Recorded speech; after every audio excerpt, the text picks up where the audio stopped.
네, 안녕하세요. 루아 아빠입니다. 네, 오늘은 재미있는 웹사이트 하나 소개시켜 드릴게요. 하이퍼자이언트라고 하는 미국에 있는 AI 회사고요. 이번에 코로나19하고 이제 기후변화 간의 그 상관관계를 보여주는 그런 웹사이트를 하나 만들었어요. 근데 이 웹사이트의 목적이 가짜 뉴스를 이제 교정하고 이제 진짜가 뭔지를 알려주는 게 목적입니다. 가짜 뉴스 때려잡는 그런 웹사이트라고 보시면 돼요. 우리나라도 이런 AI로 가짜뉴스 좀 때려잡았으면 좋겠어요. 어떤 가짜뉴스를 때려잡느냐면은 코로나19로 인해서 이제 마치 기후변화 문제가 이제 해결될 거다. 이게 가짜뉴스라는 거고, 왜 가짜뉴스냐면은 축적된 데이터로 봤을 때는 그렇지 않다는 거죠. 코로나 바이러스 다음에 가장 큰 문제는 기후변화 문제다. 그리고 이걸 해결하기 위해서는 빠르고 극진적인 전 지구적인 액션이 필요하다. 기후변화도 마찬가지고. 근데 한 개 더 조심해야 될 거에 바로 가짜뉴스. 코로나 바이러스가 기후변화에 한 거는 그냥 쉼표 하나 찍은 것 뿐인데 이걸 가지고 확대 해석하는 사람들이 있다.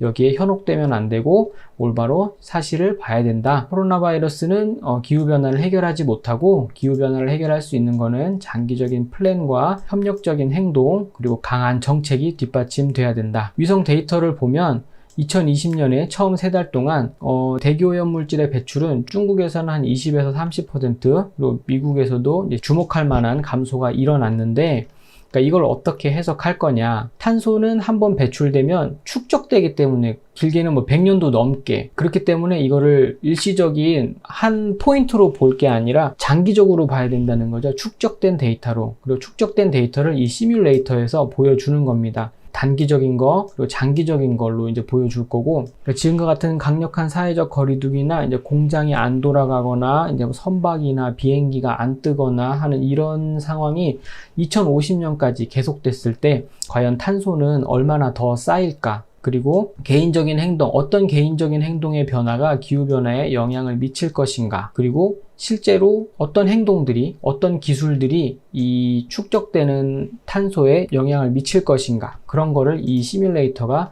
이제 보여줄 겁니다. 네, 밑으로 내려가면 바로 시뮬레이터가 나옵니다. 이게 시뮬레이터고요. 이름이 에이스라고 하네요. 위성 데이터에서 보이는 것처럼 뭐 대기오염 물질의 배출 감소는 확연합니다. 미국에서는 한 7% 정도라고 그래요. 축적된 탄소량의 변화는 어떨지 한번 보겠습니다. 1985년부터 2020년까지.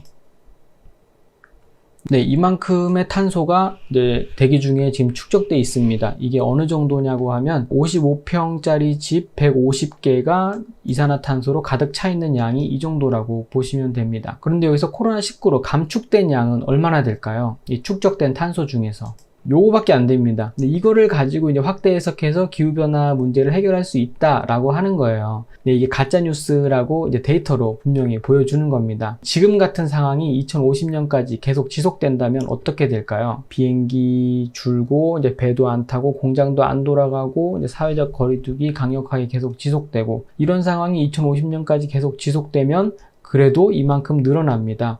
줄어든 양은 이거밖에 안 되고요. 집이 6개나 더 늘었어요. 30조 개의 집이 더 CO2로 가득 차게 됩니다. 그래도 이게 파리 기후협약의 목표를 25%, 그러니까 4분의 1 정도. 이제 시뮬레이션을 한번 돌려볼 건데요. 몇 가지 요인들이 있어요. 재택근무하는 노동자의 비율, 비행기 교통량의 감소, 그러니까 미국 사람들의 육류 소비의 감소, 이거는 이제 코로나19를 해결하기 위한 방법으로 이제 신재생 에너지를 얼마나 사용할 건가, 이런 요인들이 몇 가지가 있습니다. 본인이 이제 현실적이라고 생각하는 것들을 이렇게 맞춰 놓고서요, 저는 최고로 다 해놓을게요. 시뮬레이션을 돌려보겠습니다. 그랬을 때 지금 대기에 축적된 탄소의 양과 이제 감소되는 탄소량은 얼마나 되는지, 네, 최고로 했는데도 이 정도밖에 안 돼요. 많이 줄긴 했는데 그렇다고 해서 이게 그렇게 크게 변하진 않았습니다. 오히려 2020년하고 비슷한 수준이에요. 그런데 여기서 이제 다른 요인들이 또 있는데, 탄소 포집 기술, 그리고 이제 모든 이제 전기를 이제 신재생 에너지로 썼을 때, 이제 전기차가 일반화됐을 때, 그리고 토지혁명, 농업혁명을 가져왔을 때, 그렇게 되면 이 정도의